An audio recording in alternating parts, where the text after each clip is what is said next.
I think I've got something really cool for you today. It's a free monitor app which works on both iOS and Android. It's capable of doing a lot of things that the professional camera monitors do. However, there's a free version and a paid version, and I'm only going to review the free part because that's what I use. And look at this. Isn't this cool? Know that you can use wireless as well, although wireless might be a little bit more choppy. Oops, sorry about that. Come here, camera. Come here, camera. Okay. So yeah, as I said, I'm using the wired version. I've got two cables. I've got a very short one for my little ZV-E10 and a phone on top of that one, which is filming us right here, right now. That's the one. And I can see myself really well. I will show you that in a second. I'm also using it to monitor myself.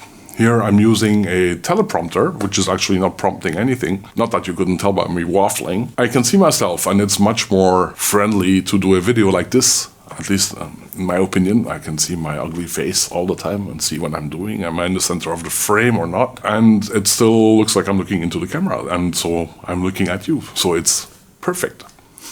So I'm recording the screen and we'll have a look at what this thing can do. So first of all, it shows us some information about what we're filming at. So we've got 24 frames per second. I can't change that now because I'm recording. The shutter is at 1/50 and the iris is at 1.8, and I think I can modify that while I'm recording, so I can. So we don't see the ISO. Yes, we see the ISO go up, as you can see.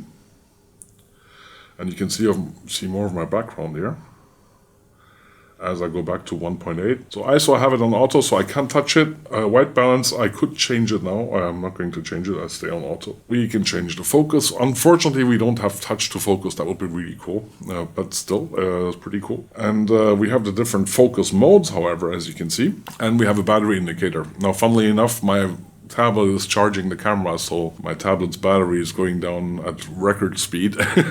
Never mind, that's okay. It has a big battery, obviously a lot more milliamp hour than the camera.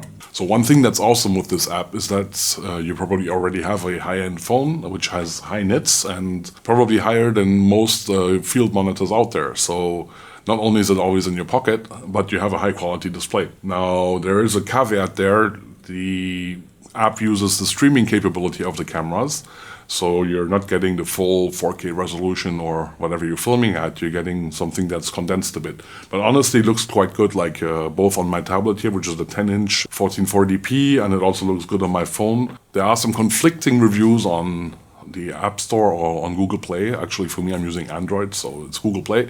So do read the reviews before you buy the premium version if you need functions like LUT support, waveform, RGB parade, false color, and the list goes on. Like I'll let you have a check. Actually, I'll put it on the screen while I'm talking to you. As far as I'm concerned, for me, the app is flawless. I did some trials out in the open. My tablet only goes to 400 nits, so that's not the brightest in the world. However, my phone, this is the Samsung Galaxy S21 Ultra, and it's advertised for 1500 nits. It doesn't maintain those nits very long because it gets hot. I don't know if the display gets hot or draws too much power and the battery gets hot. However, it's completely fine in full sunlight, and I think I have an example. You will see that it's actually a little bit brighter than the screen on the A7 IV, which is actually visible in full sunlight as well. So you're getting much more real estate for monitoring, and it's great for framing. Like, I miss a lot of framing stuff because my vision is not that good and I don't have reading glasses on all the time. And with the phone, I can frame very conveniently, and I can look at myself, like have a look at this, like I'll film this at the same time. But I find this app so useful. Like for me, I can see what I'm filming. I can see myself on the slider. I can see when I'm outside, I can frame better. And the best part of it is I only need a little piece of hardware to carry around with me. And I'm always ready to go because I always have a phone with me, obviously. So the app works wirelessly with the more recent Sony cameras, and it works wired with older Sony cameras. I chose to go wired because you can immediately start when you plug in. It opens the app and starts operating. Whereas with wireless, it's not quite as convenient. And also, usually I have my wireless connected for something else. However, on the ZV-E10, on this little fella, the Wi-Fi is pretty jerky. Not jerky, how do you... Yes, jerky. There's a lot of images being skipped, so I guess the little processor in the ZV-E10 is not completely able to handle this function.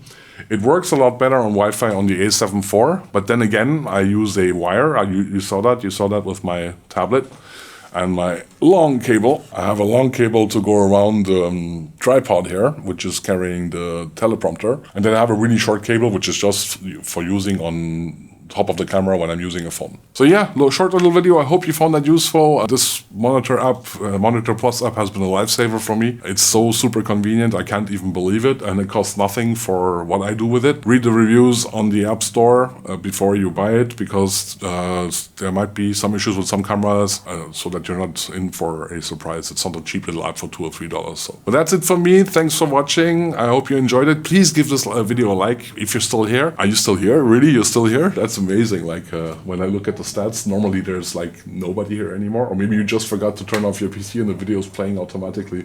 I don't know, but thanks for watching, and I hope to see you in the next one.